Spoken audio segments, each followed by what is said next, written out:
I, I, Qualifully, Pajibo Kyne, do promise do promise that my testimony that my testimony I have come to give that I have come to give to the TRC of Liberia to the TRC of Liberia is the truth is the truth and nothing but the truth. and nothing but the truth. So help me God. So help me God. Thank you.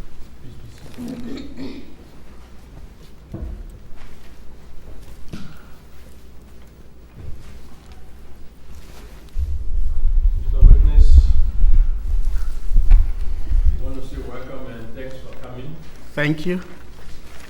We appreciate it very much that you could take time off to come and share your experience with the TRC. Thank you. The goal of the TRC is to eventually establish lasting peace and national reconciliation in Liberia so that things of insecurity and disunity will be matters of the past. Thank you. Okay. I will introduce commissioners here present Thank you. and then ask you a couple of questions, following which then you will give your testimony. Thanks. At the immediate left is Commissioner Gerald Coleman. Thank you. Next to him is Commissioner Dele Dolupe. We have Commissioner John Stewart, Yeah, but Unu Sila, and of course, I'm Jerome Fourier. yeah. Thank you very much again. You're welcome. Can you kindly repeat your name for the records? I'm Pajibo Kyne. Which state do you reside? Rhode Island.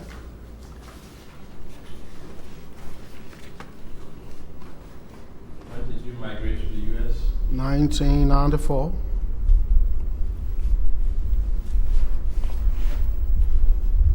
What's your occupation? I'm a statesman, a churchman, an educator, a clinician. God has blessed me and I am going forth. You say clinician? Yeah, clinician. Clinical psychology. Yeah.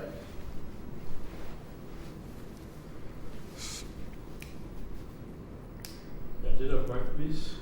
July 27, 1965.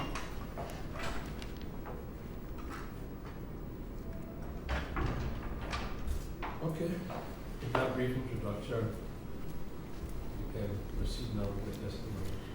Thank you very kindly, Brother Chair. I'm glad to be in the state of Minnesota, to be exact, the state of St. Paul, and to be a part, not simply of history, but a part of an entity that is focused towards the healing process of the nation Liberia.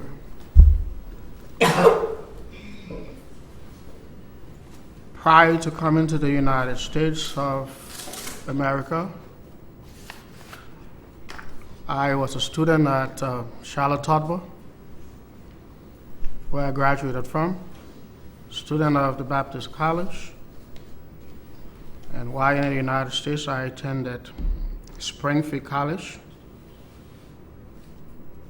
and also the Harvard University / Bethesda Medical Center, clinical site in collaboration with Harvard University. I worked with various organizations in the United States, and presently I also serve as the co-chair on the TRC in Providence, Rhode Island. My experience during the Liberian crisis was that I had much faith in the government of the United States. When the crisis began, at the time I worked at the Ministry of Education, of the Republic of Liberia as Director for Non-Governmental Programs. And so I was in the position to have gotten some food for my household, as well as friends that I believe were going to come over at my house for some food and some security. But in the wake of that, we noticed that it was not possible for us to have remained home in Brewerville. And so we went at a place in Brewerville that is known as the Voice of America compound. And I took my family over simply because the United States Marine had a unique presence that I believe would have aided us in many ways. To amazement, we're at VOA along with some 20 to 30,000 persons. The American Marines began to airlift themselves and they began to leave. And we saw them leaving. When that occurred, hope went away. Immediately when that happened, I saw tens of persons, fighters, moving into our temporary refuge site in Brewerville. And for the very, very, very first time, I continue to say, if any one of those persons has simply said, "How are you? How are you doing?" I would have died because of the fact that I had saw them coming in. And so I was trying to remove a kind of tarpaulin that I had on top of our makeshift dwelling. And I turned to my wife, trembling. My knees were hitting together. Wow. Just, I'm telling you, to have seen that happening. And then as I looked, the Marines were leaving.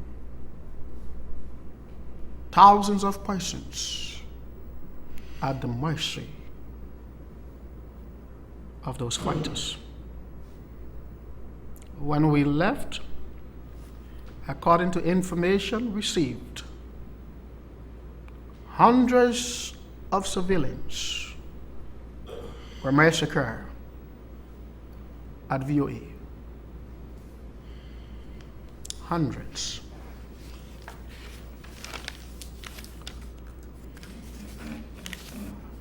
We went home. I went home along with my family. And friends and relatives that were present around the VO8 area went along with us home. All the food that we had stored up for ourselves, the food had to be shared until we ourselves went out of every little drop of food anyone can think about. We began to starve along with those that we took home to assist. My two sons literally were dying from malnutrition. What I had to do was to go around and dig up the palm trees, the little palm trees, to get the cabbages from within them. And that's how we survived. Excluding that, I had to literally hit the palm trees to get the young seeds out, crack them, and eat. And we were slowly dying until ecomog arrived and developed a kind or established a barricade between civilians and fighters. Why did I do? In the midst of the tension, the only remedy that I was left with was to dress my little boys and send them at ecomog's base to beg for food when we couldn't survive any longer. In the midst of the tension with firing going all over, they would go at the base and eat, and they will return with food in plastic bags or papers or leaves for us, the parents, to eat because we couldn't get out. And I cried because it was the only solution left with for their survival and ours. Prior to that, when all the palm trees in the area went out of reach, there were mango trees in the community, and the mango trees were visited. So I took my two little sons, and we walked towards the trees, not knowing there was an ambush in that area already. And we were caught up in the ambush. We were arrested. I was stripped naked. My sons also, they were little babies. And then the younger one began to cry. And then a rebel soldier turned to him and said, "If you continue to cry, we will kill you before we kill your father." Why, in the midst of such, I would like to borrow the word from nightmare,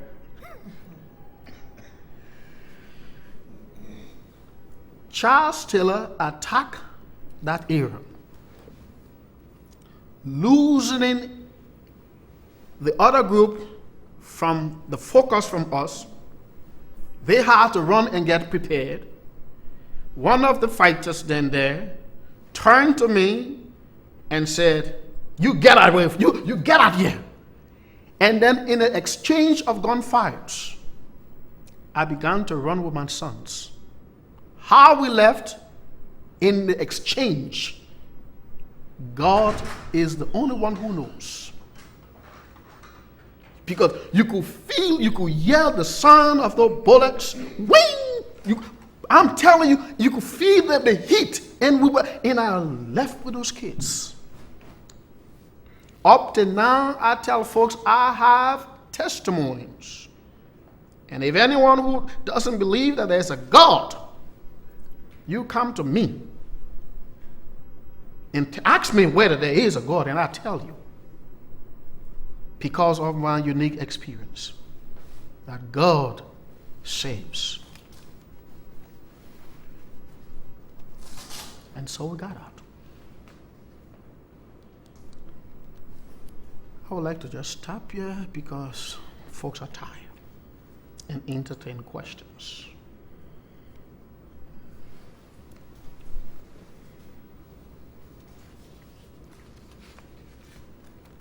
Thank you You're welcome, Brother Chair. very much. You're welcome. We are inspired by the acknowledgement of God saved lives during the crisis Yes. and thereby saving the life of yourself and your people. Thank you. We thank you for making up your mind to come and share this with us, Thank you.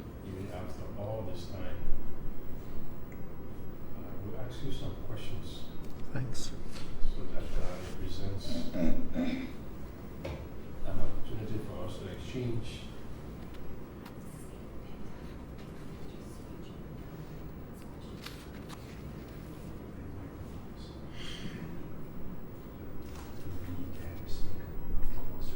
So you don't hear, no? Can I turn to them? Okay. Can you turn this over?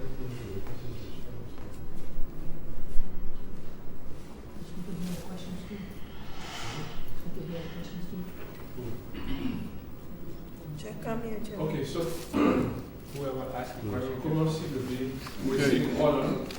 Kuma will be first. When you finish asking the leave, the next person move there will just. I got no questions. Yeah, you got no question, can say from me. Please ask me some questions.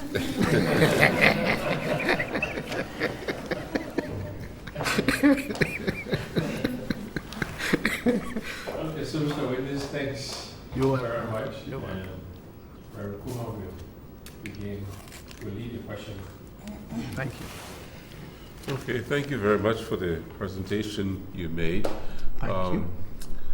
First of all, I just want to know, would you share with us a little bit about the impact of the war directly on your family? For example, did you lose any family members during the course of the war? Brothers, sisters? Yes. And children? Anybody die, like starvation?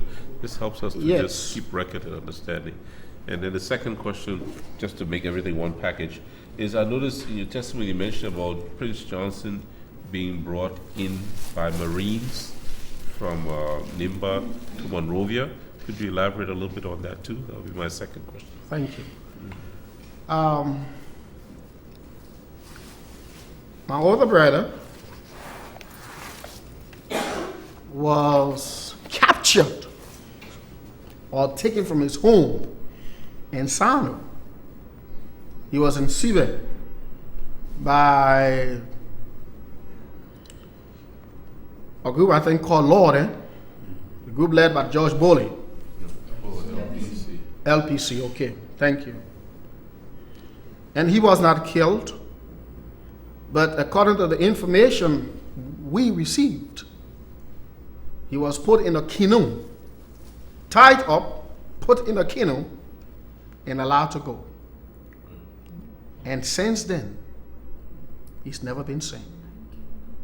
Tied up. Sorry. Would Thank you like to mention his name for us? At least your old- Ishmael Brown.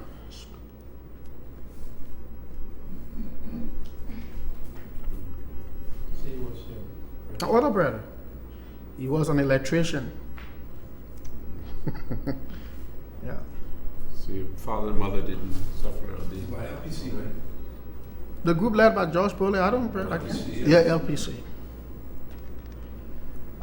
Information gathered that my sister, she was killed in Banga. So, I mean, that has been confirmed. And Confirmed. your name, please? Gurley, Girdley, Kyne.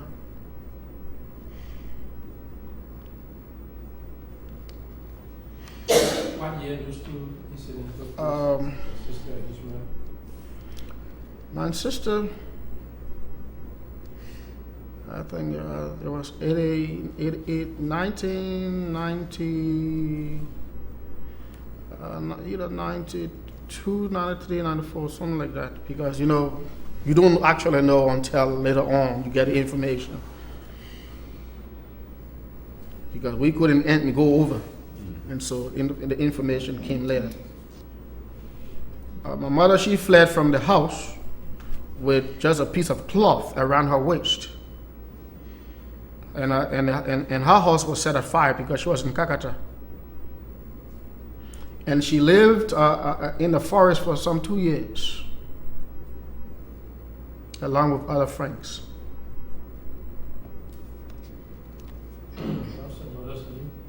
Fometa Wise Tucker Kyne. Fometa Wise Tucker Kyne. Your sister was Gertie Kyne? Yeah, Gertie. Is she okay today? My mother? Yeah. She's totally depressed. She's being in the United States and going through a lot of treatments. Excluding that, her grandchildren, a lot of them got missing during the war. A lot of them got killed by all factions in the crisis.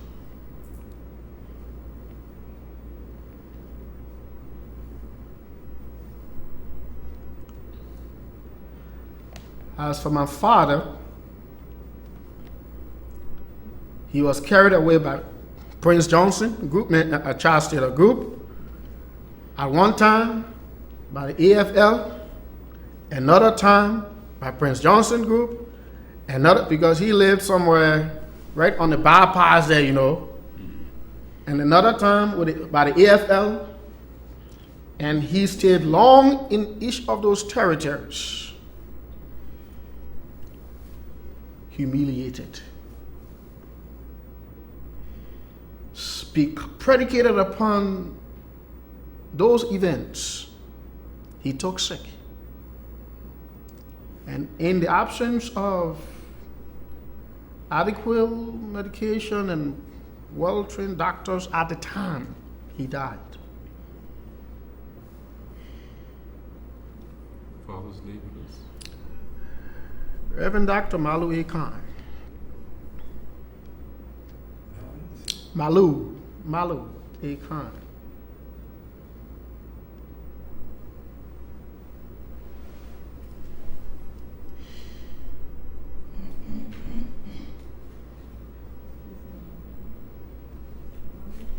Please accept our condolences for the widespread painful loss that has occurred in your family. Oh, thank you. The last question was certainly about you explaining something about how the Marines may have interfaced to help Prince Johnson move from Nimba into Monrovia. It is not a thing that I definitely can attest to, but predicated upon information received from individuals who had some association with groups involved. A lot of us got to know that Prince Johnson was assisted by the United States government to have left Banga to have gotten in Caldwell, and from Caldwell he went forth. According to the varied information also, two contradicting information, but that cannot actually be credited, but need to be focused upon and analyzed. That the same group had him somewhere in the shuffle in the between around Kakata, because that the same bypass to Caldwell, all the way from the back coming from Caldwell. And so if that's true, the two versions of the story, that from around Kakata area, the back road, Beaumont's area into Caldwell. That's the version.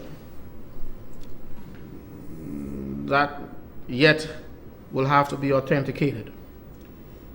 Okay, also you mentioned about a VOA massacre. Yes. Hundreds of people Yes. died. Yes. Do you happen to know who did that? Which group was involved in it? And When I was a VOA, the group that went in the VOA happens to be Prince Johnson Group.